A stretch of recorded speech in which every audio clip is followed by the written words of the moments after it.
At its peak, Tyco Industries was the third largest toy company in the United States. $769 million in annual sales, nearly 3,000 employees, and the slot cars and model trains that defined Christmas morning for a generation of American kids. Then Mattel wrote a check. A $755 million acquisition dissolved the company into divisions 3,000 miles away. 2,700 jobs eliminated. The New Jersey headquarters emptied, the brand quietly erased from every product it had created. Today, the Tyco trademark belongs to a single hobbyist's LLC. The original name, Mantua, from 1926, is owned by Lionel, the competitor it was built to defeat. Not through one satisfying answer, through a chain of choices, each one reasonable at the time.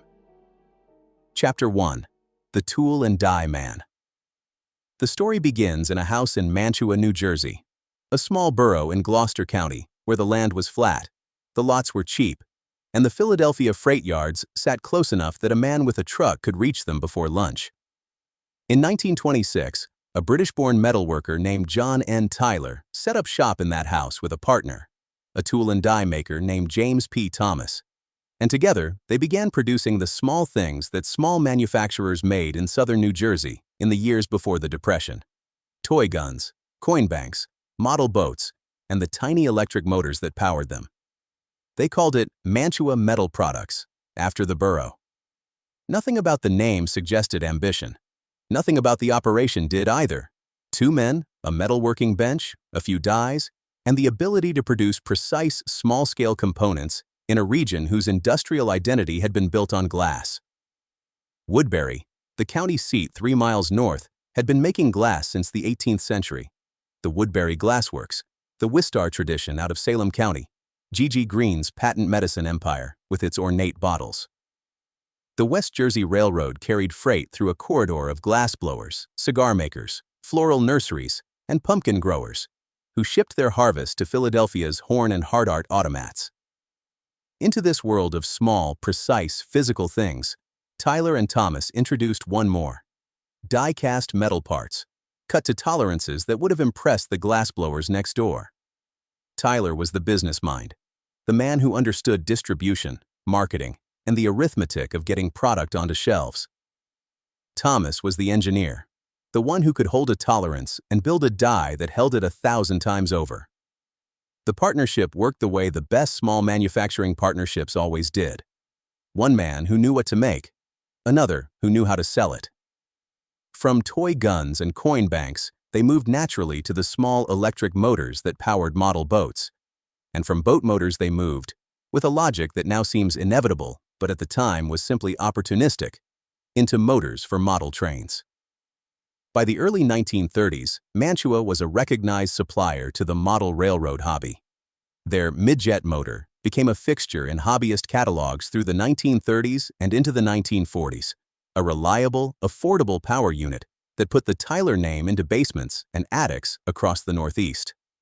The first Mantua-branded HO scale products appeared around 1930, and in 1937, they offered their first complete, ready-to-run HO train set: a die-cast reading 2.8 neo-consolidation steam locomotive, 2 gondola cars, a caboose, and a loop of track, sold as a Christmas special for $59.50.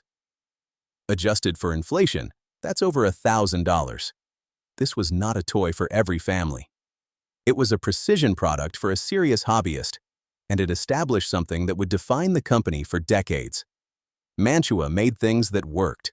In 1933, Tyler moved the business out of his house and into a proper factory in Woodbury Heights, a bedroom borough just south of Mantua, where the land was even cheaper and the industrial zoning more forgiving. The factory sat on Grandview Avenue, in a neighborhood of small houses and light industry. It was not a grand facility. It didn't need to be. What it needed was proximity to rail freight, access to the Philadelphia and Camden ports, and a workforce that understood precision metalwork. And South Jersey, with its generations of glassblowers and die casters, provided all three.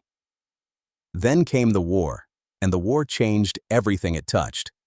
From 1942 to 1945, Mantua Metal Products suspended civilian production entirely. The Woodbury Heights plant converted to manufacturing precision measuring and mapping instruments for the U.S. Army and Navy. The same dexterity that had produced HO-scale locomotive parts, now producing the tools that helped Allied forces navigate from Normandy to the Rhine. For this work, in 1945, the company received the Army-Navy E Award for Excellence in Wartime Production, a decoration given to fewer than 5% of American defense contractors. For a shop on Grandview Avenue in Woodbury Heights, New Jersey, that had started 19 years earlier making toy guns in a man's living room, the E pennant was a credential wildly disproportionate to the company's size. It was also a promise. If Mantua could build instruments precise enough to win a war, it could build anything the post-war consumer market demanded. The war ended. The partner left. In 1947, Jim Thomas, the tool and die half of the founding equation, departed Mantua to start his own competing model train line. The reasons are not documented in surviving sources, but the effect was clear. From that moment forward, Mantua Metal Products was a Tyler family business. And the character of the company, its marketing instinct, its eye for the mass market, its willingness to gamble on format, belonged entirely to John Tyler and the people he chose to surround himself with. The most important of those people arrived sometime in the late 1940s. His name was Milt Gray, and he was about to destroy the company's business model in order to save it. Chapter 2. The Ready-to-Run Bet. The model railroad world of the late 1940s was a hobbyist's world. You bought kits.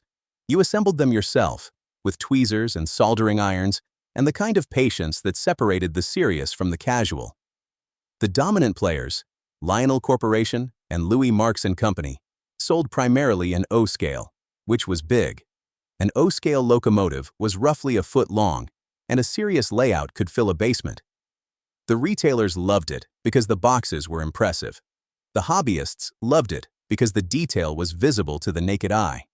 And the manufacturers loved it because the per-unit price was high. Milt Gray looked at all of this and saw a trap. Gray's argument was two-pronged, and both prongs cut against everything Mantua had built. First, HO scale, half the size of O scale, was the future, not because hobbyists preferred it, but because retailers did. You could fit twice as many HO boxes on the same shelf. A kid standing in a discount store aisle could see an entire train set in a box he could carry, at a price his parents might actually pay. Second, ready-to-run was the future, not because it was better than kit building, but because it was easier. The kit market was a ceiling. The ready-to-run market was a floor with no visible walls. The risk was real. Encyclopedia.com would later call the pivot risky, and it was.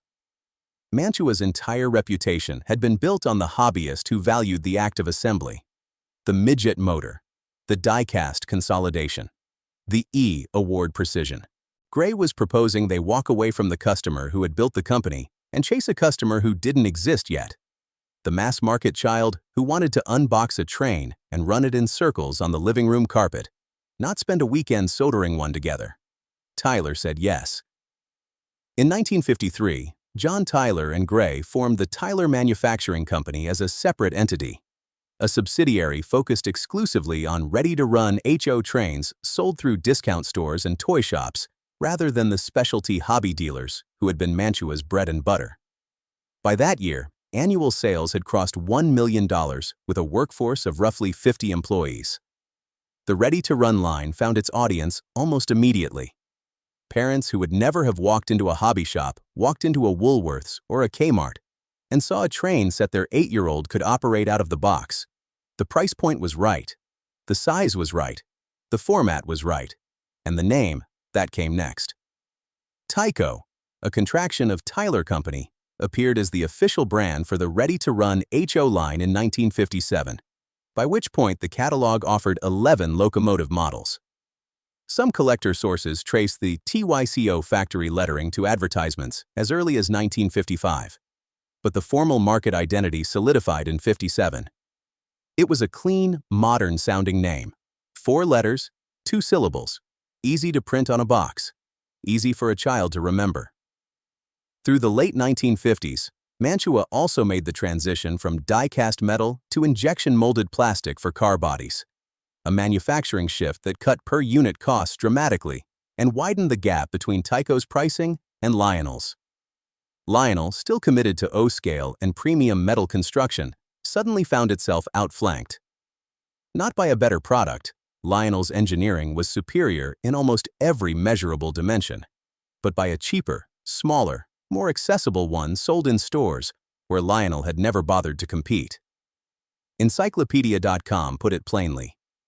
Industry leaders Lionel and Marx were suddenly forced to take notice of the small New Jersey firm.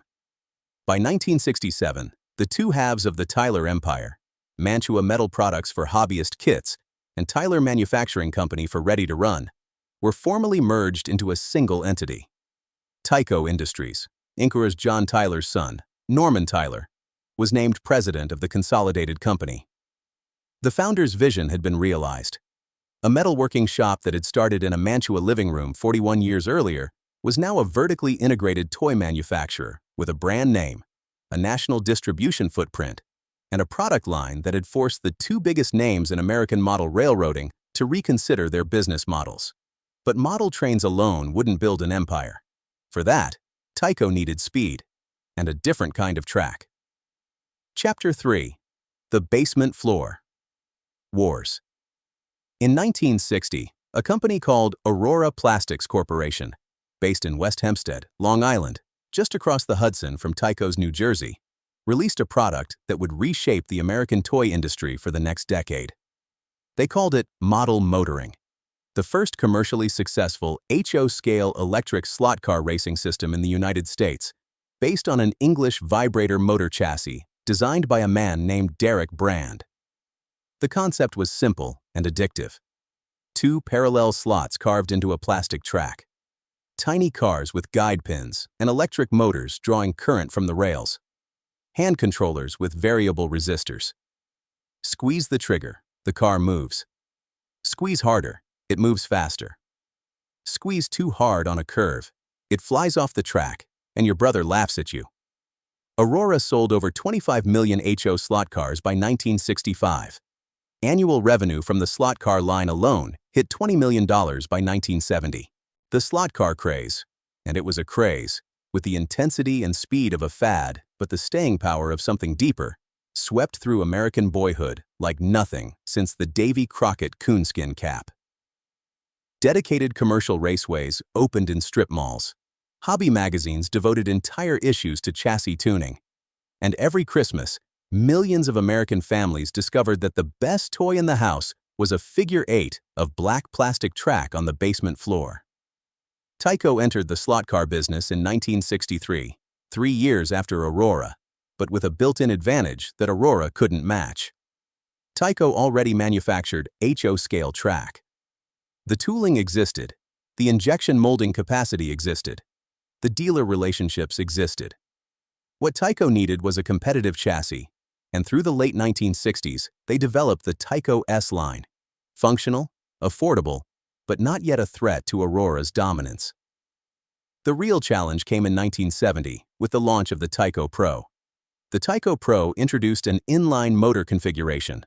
The motor sat lengthwise along the car's axis rather than flat beneath it like Aurora's pancake design.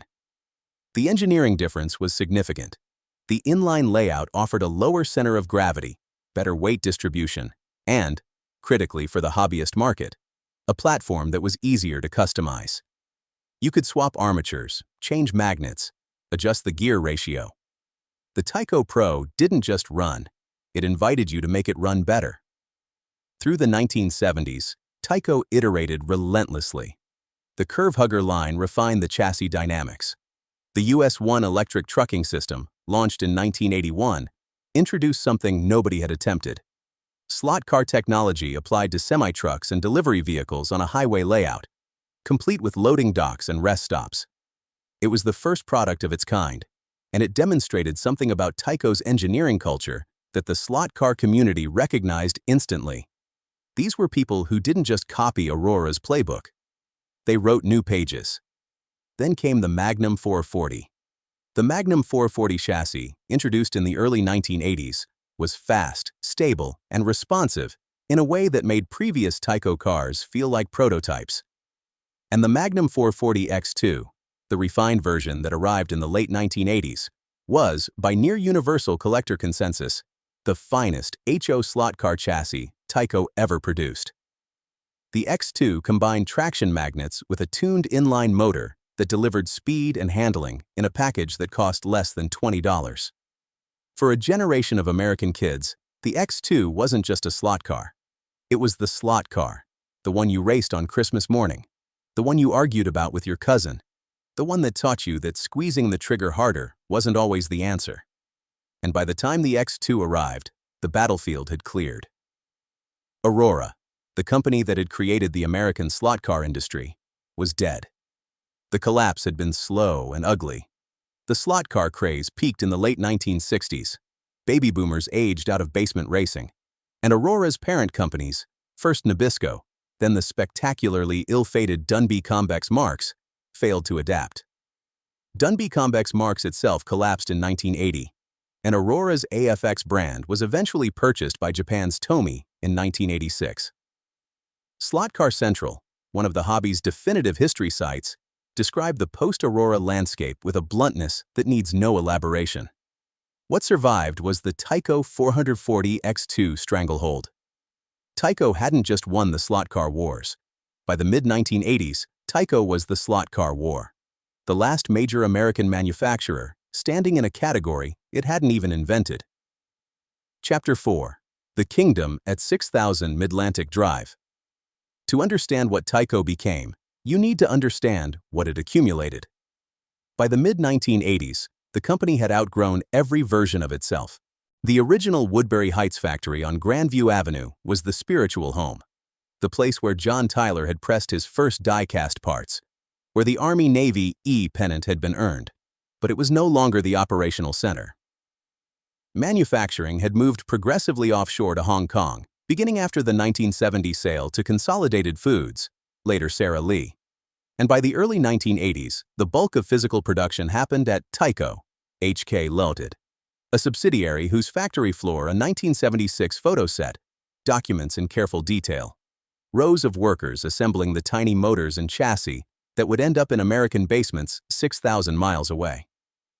The corporate headquarters, meanwhile, had relocated in 1972 from Woodbury Heights to Mount Laurel, New Jersey, a Burlington County suburb along the I-295 corridor, roughly 45 minutes northeast of the old Gloucester County routes.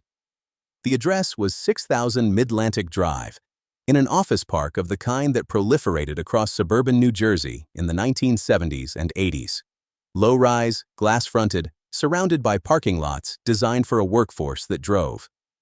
A packing and distribution plant operated in nearby Moorestown. The South Jersey footprint was modest by the standards of American manufacturing. No blast furnaces, no assembly lines stretching to the horizon. But it was real. Hundreds of people drove to those parking lots every morning to design, market, distribute, and sell products that reached every toy aisle in the country.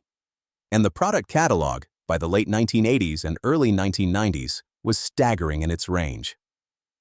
Start with the slot cars. The Magnum 440 X2 was the flagship, but around it orbited an entire ecosystem.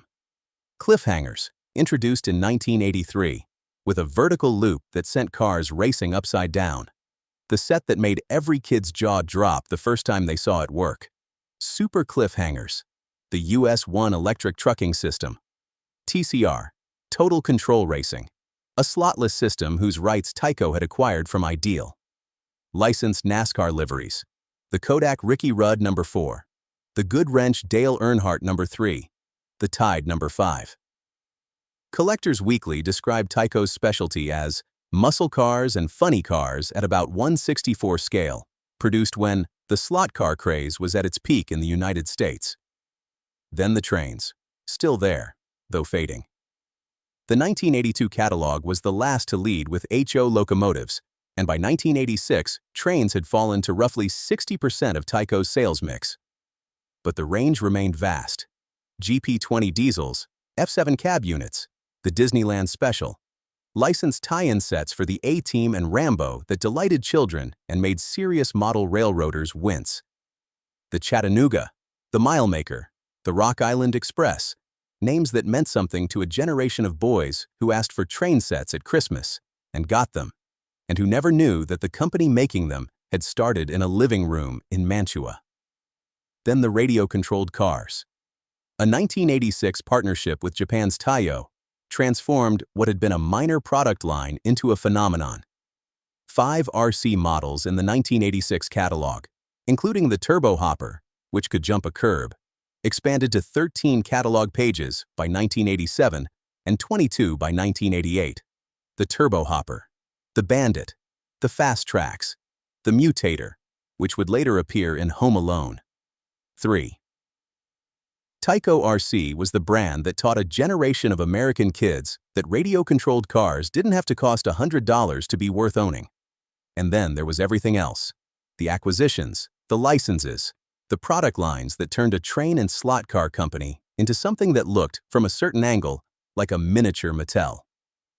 Tyco Superblocks arrived in 1984, a Lego clone that survived a 3-year court battle. Tyco won in 1987 with marketing restrictions and settled into a stable $20 million annual product line. Tyco Superdough, launched in 1987, took on Kenner's Play-Doh and survived that lawsuit too. Dino Riders, in 1988, combined action figures with dinosaurs and a cartoon series in a formula that was peak late 80s toy marketing. There were the personality phones, most infamously the Garfield phone, a bright orange novelty telephone shaped like the cartoon cat, retailing for $45 to $50 and manufactured first in Hong Kong, then in mainland China from 1986 onward. The Garfield phone would, decades later, achieve a strange immortality. Orange plastic fragments began washing up on the beaches of Brittany in the 1980s, and in 2019, the source was finally traced to a shipping container lost at sea and lodged in a coastal cave near Calais. A product born in a New Jersey product development meeting was still bleeding plastic onto a French coastline 40 years later. Behind all of this sat 2 men who had run the company since the early 1970s. Richard E. Gray, Dick Gray, was Milt Gray's son, UCLA graduate, former manufacturer's representative for Tyco, appointed president in 1973, and CEO through the entire rise. Harry J. Pierce had been recruited from Arthur Andersen in the same year as CFO. Gray and Pierce operated Tyco the way certain kinds of quietly effective executives operate, without flash, without magazine profiles, without the ego-driven product launches that defined competitors like Kenner and Coleco. Bloomberg's Businessweek, profiling Gray in 1992, noted that he had built the company without a single mega-hit, no Cabbage Patch Kid, no Transformers. Gray's own line to the reporter carried the bone-dry confidence of a man who knew exactly what he'd done. Bluff and bluster both went out of business. We'd rather have results. The results, by 1992, were extraordinary. Revenue had climbed from $87.7 million in 1986, the year of the IPO, to $769 million. Tyco was the 3rd largest toy company in the United States, behind only Mattel and Hasbro. It had climbed from 22nd in industry rank in just 6 years. It operated wholly owned subsidiaries across 13 countries. It was listed on the New York Stock Exchange, NASDAQ, and the Philadelphia Stock Exchange simultaneously. And it employed nearly 3,000 people worldwide, lean by toy industry standards, a deliberate choice by Gray and Pierce, who believed that a smaller workforce meant faster decisions and lower fixed costs. The workforce itself told a story. The New Jersey operations, Mount Laurel headquarters, Moorestown distribution, employed several hundred people in the low hundreds at peak, with the bulk of manufacturing labor in Hong Kong and, increasingly, mainland China. The Mount Laurel campus wasn't a factory floor. It was an office park, product development, marketing, licensing, finance, logistics. The people who designed cliffhangers, who negotiated the Sesame Street license, who figured out how to get the Turbo Hopper to jump a curb on television and make 10 million kids want one, drove to 6,000 Mid-Atlantic Drive every morning and parked in a lot that looked like every other office lot in Burlington County. What distinguished it was what they did inside. Chapter 5. Playing with the Big Kids. In 1992, Businessweek ran the profile that captured the summit. The headline, "Suddenly, Tyco is playing with the big kids." And standing at that summit, the view was genuinely remarkable. $769 million in sales, $44.1 million in operating income. The Matchbox acquisition, $106 million for the legendary British Hong Kong die-cast brand, had closed in October, giving Tyco a direct competitor to Mattel's Hot Wheels and an international distribution network that stretched from London to Sydney. The Elmo Toy Company acquisition, $52.1 million for the Sesame Street toy license, had closed in June, and on October 15th, the 10-year licensing agreement with the Children's Television Workshop was formally signed. The ViewMaster Ideal acquisition from 1989 had already brought in the ViewMaster stereoscope, Magna Doodle, which would eventually sell 40 million units worldwide, the Ideal nursery doll line, and legacy Ideal toys, including the Magic 8-Ball and Rubik's Cube U.S. distribution rights. Dick Gray had built this, piece by piece, acquisition by acquisition, without a blockbuster product, without a cartoon-driven fad, without the kind of lightning-in-a-bottle hit that had made and then destroyed companies like Coleco. His strategy was accumulation, buy established brands with proven revenue, integrate them into Tyco's lean distribution machine, and grow the top line without betting everything on a single Christmas season. It was, in the language of the business press, a roll-up strategy. It was also, in the language of tragedy, the strategy that would kill the company. Because the numbers concealed a structure that was already under strain. The ViewMaster Ideal deal in 1989 had cost more than $40 million. Matchbox cost $106 million. Elmo cost $52 million. A decentralized European subsidiary network, offices and operations in the United Kingdom, Spain, France, Germany, Italy, Austria, Switzerland, Mexico, Canada, Belgium, the Netherlands, Luxembourg, and Australia, was burning cash at a rate that the 25% international sales share couldn't justify. Mattel's international revenue was 40% of its total. Tyco's was 25%. That 15-point gap meant that every European office was proportionally more expensive for Tyco than the equivalent office was for Mattel, and Tyco had more of them. Businessweek's own analysts, in the same 1992 profile that celebrated Gray's rise, had already spotted the fissure. Tyco, they wrote, had bitten off more than it could chew. Gray couldn't see it. Or perhaps he could see it and believed the solution was more growth, that the European subsidiaries would find their footing, that Matchbox would deliver the international muscle Tyco lacked, that the Sesame Street license would anchor a preschool division capable of competing with Fisher-Price. The logic wasn't unreasonable. Each acquisition made strategic sense in isolation. Together, stacked on top of each other across 3 years, financed with debt that an $87 million company had never been designed to carry, even after it became a $769 million company, they formed something that looked like a growth strategy, but functioned like a countdown. There was another shadow, too, one that had been there longer. When Savoy Industries had acquired Tyco from Sara Lee in 1981 for $18.6 million, a financier named Benson Seltzer became chairman. After the company's IPO on February 20, 1986, Seltzer maintained board control through family loyalists and engaged in transactions that blurred the line between corporate governance and self-dealing. Most notoriously, a 1988 deal in which Tyco purchased a struggling Puerto Rican underwear manufacturer indirectly controlled by Seltzer's family. Shareholders sued. Under Gray's pressure, 2 outside board members were added, and in July 1991, Seltzer and his 2 sons sold their remaining stock and departed. Tyco's market valuation rose 11% on the news. The market's blunt verdict on what the Seltzer era had cost the company in credibility and resources. Gray took the chairman's title. The residual debt and governance costs from the Seltzer years had been absorbed. The acquisitions were in place. The IPO had provided capital. The Sesame Street license was signed. The Christmas season of 1992 was strong, and somewhere in that confidence, in the Businessweek headline, in the analyst reports, in the feeling that a 66-year-old family metalworking company from Gloucester County had finally arrived at the table where Mattel and Hasbro sat. Somewhere in all of that, the peak was already behind them. Operating profit in 1992, $44 million. Operating loss in 1993, $57 million. The fall wasn't gradual. It was a cliff.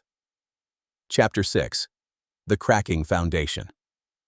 The cliff had been forming for longer than anyone at 6000 Midlantic Drive wanted to admit. Start with what was disappearing underneath the acquisitions. Tyco's original product, the thing that had built the company, that had given it a name and an identity and a reason to exist, was dying. Model trains had been sliding for years. The 1982 catalog was the last to lead with HO locomotives. By 1986, trains accounted for roughly 60% of Tyco's sales mix, which sounds healthy until you understand the trajectory. That number had been closer to 90% a decade earlier and was falling every quarter. The serious model railroad community had never fully forgiven Tyco for the licensed television tie-ins. The A-Team train set, the Rambo set, products that treated HO railroading as a marketing vehicle rather than a craft.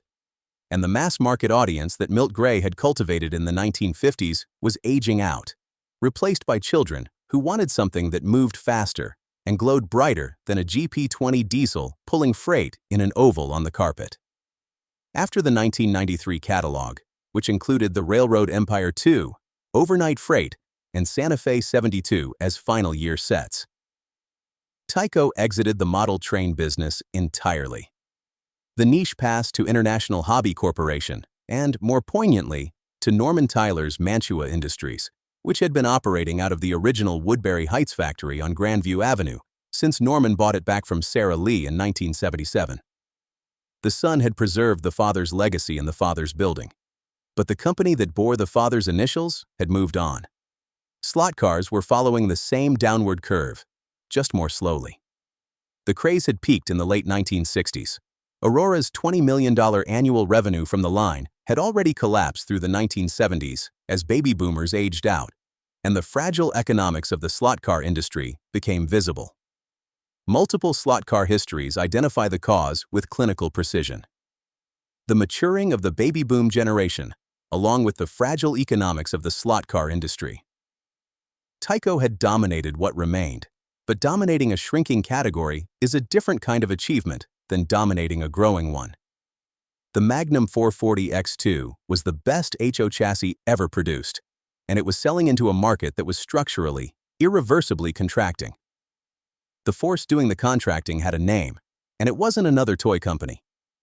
In 1977, Atari released the 2600 console. In 1985, Nintendo launched the NES in American markets. By the late 1980s, Sega's Genesis was in direct competition for the same dollar, the Christmas morning dollar, the birthday dollar, the allowance dollar, that had once gone to a slot car set, or a train layout, or a radio-controlled car. The shift wasn't instant, and it wasn't total. Physical toys didn't disappear, but the share of a child's attention that could be captured by a plastic track on a basement floor was shrinking every year, squeezed by screens that offered infinite novelty, where the track offered a fixed oval and a limited roster of cars. Tyco's management understood this. Dick Gray wasn't blind. The diversification into RC cars, into superblocks, into dyno riders and personality phones, all of it was an attempt to reduce dependence on the two product lines that had built the company and were now pulling it backward. But diversification through acquisition costs money, and the money had to come from somewhere. It came from debt, and the debt came due in 1993. The Hong Kong exit had been the first physical contraction. On January 29, 1991, Robert Dorsey, managing director of Tyco, HK Limited, announced the closure of the company's Hong Kong manufacturing operations. The reasons were specific and structural. Hong Kong labor markets had tightened, wages had risen, and the approaching 1997 handover to China created uncertainty that made long-term capital investment in the colony feel reckless. About 260 staff were laid off. Roughly 170 quality, planning, and finance employees remained as a regional headquarters. Manufacturing shifted largely to Formosa Engineering, a Taiwan-Malaysian subcontractor operating on the island of Penang. The move made logistical sense. It also meant that Tyco no longer controlled its own production floor, a vulnerability that wouldn't matter until it mattered enormously. Then Moorestown. In September 1992, the same year Business Week was celebrating Tyco's arrival among the big kids, the company announced it would close its Moorestown, New Jersey distribution plant at the end of the year, laying off approximately 300 workers. Domestic packing and distribution would consolidate near Portland, Oregon. 300 jobs.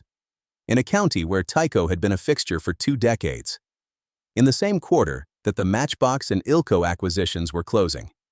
The acquisitions were arriving, the workforce was leaving, and the math was about to turn brutal. Chapter 7.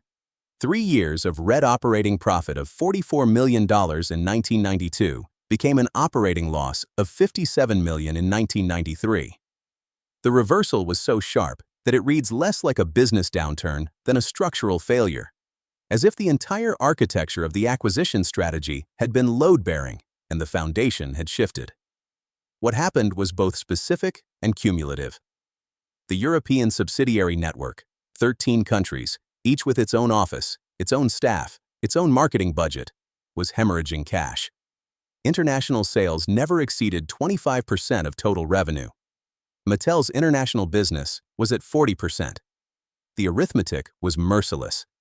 Tyco was spending nearly as much as Mattel to maintain a European presence that generated 40% less revenue per office. Even Gray acknowledged the problem. "We just had too much on our plate," he told Business Week in 1994, a rare admission from a man whose public persona had been defined by quiet control.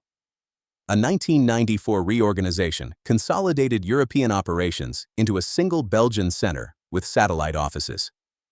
Tyco Italy was closed. Staff across the continent were cut. But the restructuring itself cost money. The one-time charges layered on top of the ongoing operational losses, and the 3-year cumulative deficit from 1993 through 1995 would reach $135.5 million. $135 million. For a company that had generated $44 million in operating income at its absolute peak. In October 1994, Gray brought in a fixer.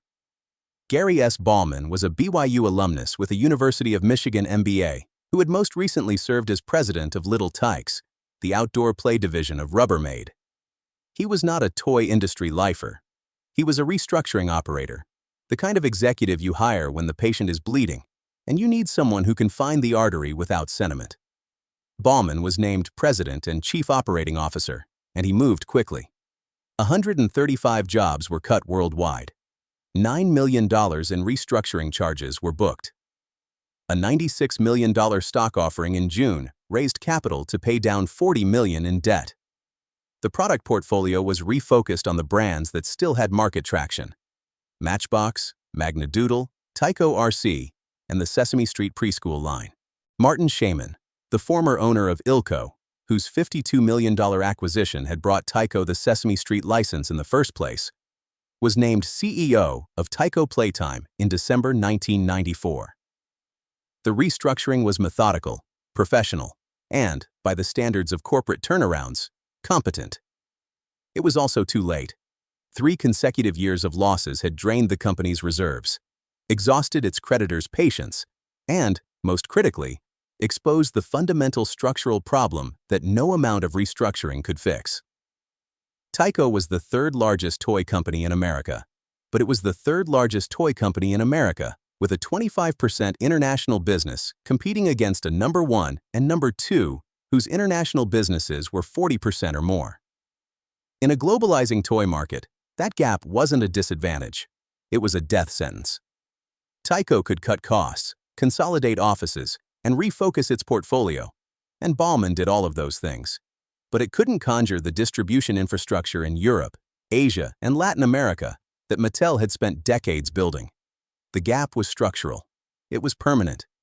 And it meant that Tyco would always be subscale in the markets that were growing fastest. By the time the turnaround produced its first glimmers of stabilization, Dick Gray, the man who had run the company since 1973, who had executed the ready-to-run pivot his father had envisioned, who had built a $769 million enterprise from a slot car and train company, was already negotiating the terms of his own departure. He just didn't call it that yet. Chapter 8.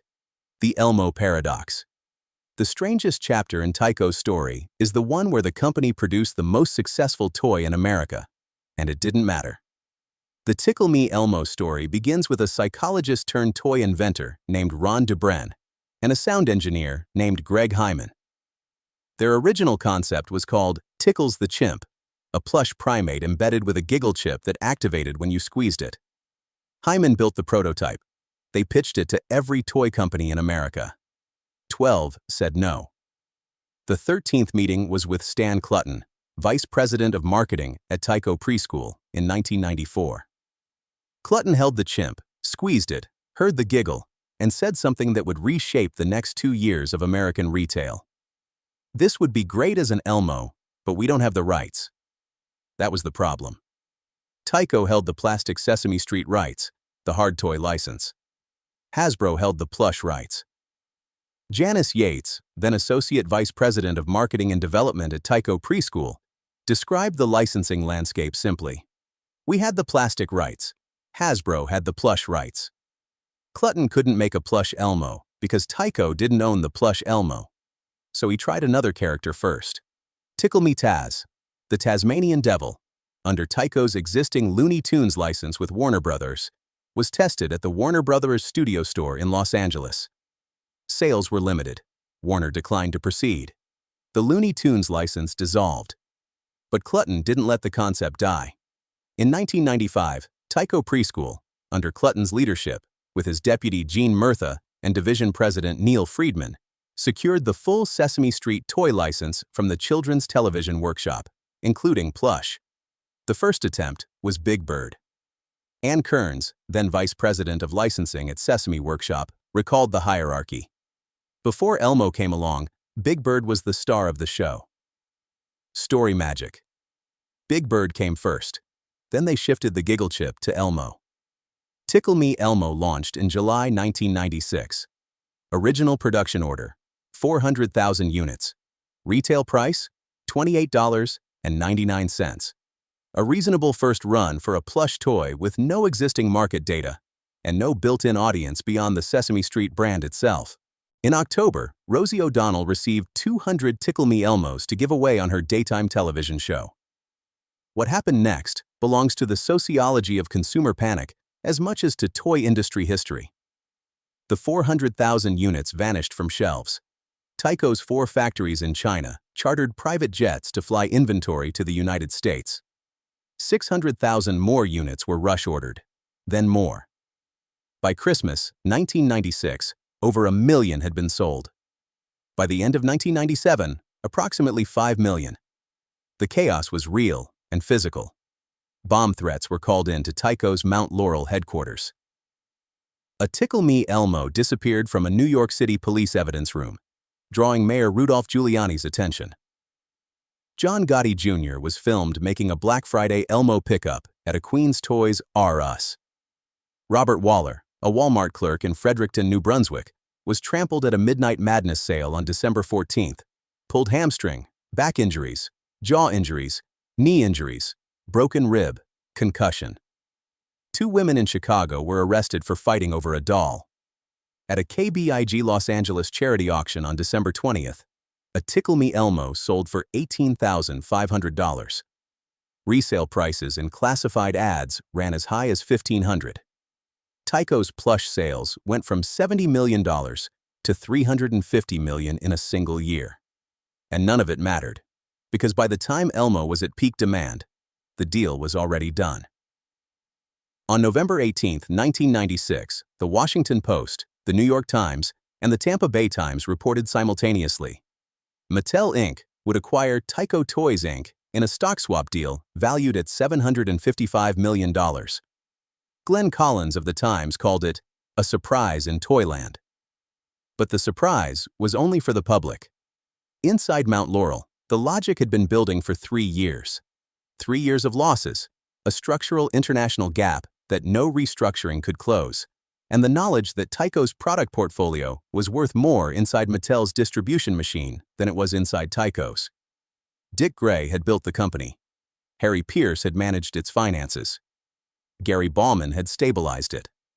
Stan Clutton's team had produced the most hysterically successful toy of the decade. And all of them, together, had arrived at the same conclusion. They couldn't do it alone anymore. Tyco's prior year sales were $709 million. Mattel's were approximately $3.6 billion. The combined entity would control roughly 19% of the $13 billion U.S. toy market.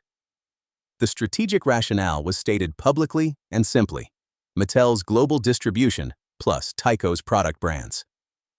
Neither side speculated publicly about what would happen to Mount Laurel, but Gary Bauman, in a candid interview cited by NJ Biz, admitted he didn't know whether he would have a job after the deal closed. He knew. They all knew. Chapter 9. The Erasure.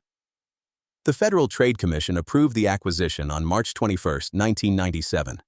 The deal closed on March 27. Approximately 2,700 jobs were eliminated. Mattel took a $275 million restructuring charge. The number represented nearly 10% of the combined workforce, and the cuts fell heaviest on the company that had been acquired. The dismantling was systematic and complete. Sesame Street Toys, Magna Doodle, Viewmaster moved to Mattel's Fisher-Price division in East Aurora, New York. Matchbox, Tyco Electric Racing, Tyco Radio Control moved to Mattel's Wheels division, where they would sit alongside Hot Wheels. The brand Matchbox had been purchased to compete against. The logic was a kind of corporate poetry. Tyco had bought Matchbox to fight Hot Wheels, and now Hot Wheels owned Matchbox. Gary Bauman was sent to East Aurora to replace the retiring R. Byron Davis as CEO of Fisher-Price. He returned Fisher-Price's U.S. business to profitability and retired quietly in April 1999. It was, by any measure, a soft landing. The kind of outcome that executives negotiate for themselves in acquisition agreements. The workers who drove to the Moorestown plant or the Mount Laurel offices didn't have acquisition agreements. Stan Clutton, the man who had held the chimp, heard the giggle, and known it should be Elmo, stayed within the new Mattel structure. He was promoted in 1997 to Senior Vice President of Marketing and Design at Tyco Preschool, then moved to Senior Vice President of Inventor Relations for Fisher-Price in 2000, then took on Mattel Inventor Relations in 2009. His entire career after the acquisition was spent inside the company that had erased the one where he'd done his best work. Clutton died in 2011. The brand itself didn't vanish overnight. Mattel Tyco RC survived as a division name for approximately 15 years. A ghost label on packaging that grew fainter with each product cycle. The Tyco Electric Racing slot car line persisted until 2013 or 2014, when it was formally rebranded as Electric Hot Wheels. The slot cars that had dominated American basements for 3 decades, the Magnum 440 X2, the Cliffhangers, the Indy Turbo sets, were absorbed into the brand they'd spent their entire existence competing against. The Mount Laurel headquarters at 6000 Midlantic Drive remained open for 8 years after the acquisition. 8 years of gradual contraction, staff transferred, positions eliminated, the parking lot thinning quarter by quarter. In 2005, Mattel shut it down. The remaining operations were moved to El Segundo, California, Mattel's headquarters, 3,000 miles from the South Jersey corridor, where John Tyler had pressed his first die-cast parts 79 years earlier.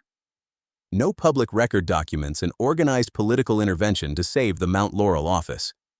Governor Christine Todd Whitman's administration was focused on broader corporate retention, but no specific Tyco rescue effort surfaces in available sources.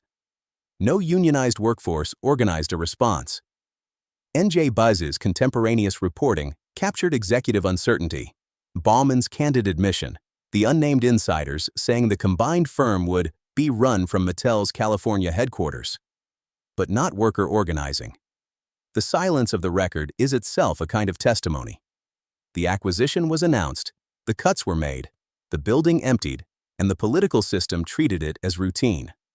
One more corporate headquarters absorbed by a larger entity. one more New Jersey office park returned to the general commercial inventory. What it meant, in practical terms, was that by 2005, there was no Tyco.